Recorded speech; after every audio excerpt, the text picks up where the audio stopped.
This video is about the study of logic and what it can do to benefit you. This is the InfoLab, and I'm your host, Nigel Pearson. Logic is the study of reasoning. It is a step-by-step process to aid and to figure out what is and is not true. A broad overview of logic encompasses deductive reasoning, argumentative theory, fallacies, proofs, and thought processes.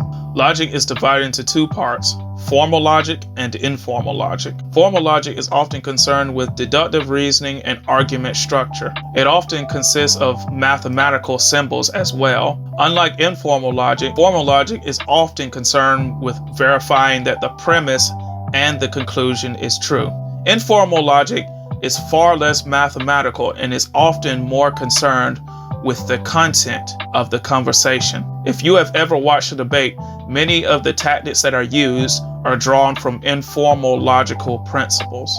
Informal logic is far more concerned with what's being said and how it affects dialogue. The human species began to discover logic in segregated pockets of the world before they had the wherewithal to share it massively across the world. This means that no specific country or no specific continent around the world can claim the idea that they were the ones who originated logic. Greece was one of the early adopters of logical thinking, and they also happen to have originated some of the most famous schools of logical thought. Aristotle developed a line of reasoning and logic that's named Aristotelian logic after his fame and wisdom. He also developed syllogisms. He was well renowned for the initiation of much wisdom, which became the gold standard for wisdom in the past and is often highly revered in modern day times. The ancient Islamic world was synonymous with having some of the greatest intellectual minds of all time as well. In the Muslim world,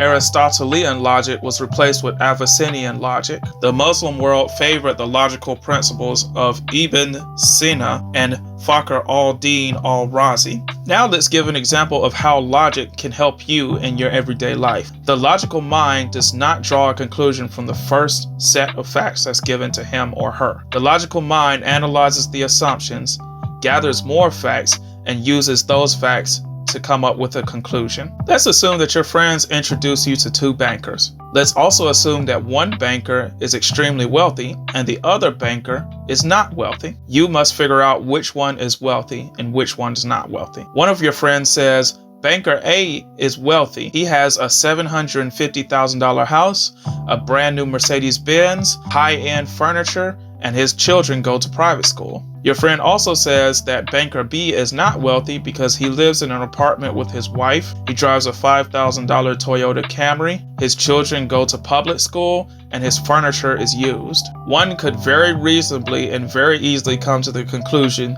that Banker A is very wealthy and Banker B is not wealthy at all. Based on the prior information, it's easy to assume that Banker B is a lower ranking employee and that Banker B gets paid far less than Banker A. With no other facts to draw from, and with these assumptions, this is a very reasonable conclusion to come by. However, the logical mind would delve deeper. The logical mind would figure out what both of their salaries are. The logical mind would figure out that both employees get paid $200,000 a year. $200,000 a year is a very comfortable salary. However, $200,000 a year is not enough money to pay for a $750,000 house, a brand new Mercedes-Benz, high-end furniture, and the private school education of children. With those facts, it becomes very clear that Banker A has been financing his lifestyle. The second thing to note is that if a man has $200,000 a year, it's easy for him to live in an apartment, drive a $5,000 Toyota Camry, send his kids to private school, and buy used furniture. A person who's practicing logical thinking could very quickly figure out that Banker A is financed to the eyeballs and Banker B is spending very little money and investing large portions of his money, causing Banker B to become extremely wealthy. Do you understand what the logical mind would do here? The logical mind would not take the immediate set of facts. Rather, he or she that practices logical thinking and logical principles would ask more questions and analyze the data and come up with a conclusion based on more information. Thanks for hanging out with me today. This is the Information Lab. I'm your host, Nigel Pearson. And if you like the content of this video, like, subscribe, hit the bell notification, do all that stuff, and I'll see you in the next video.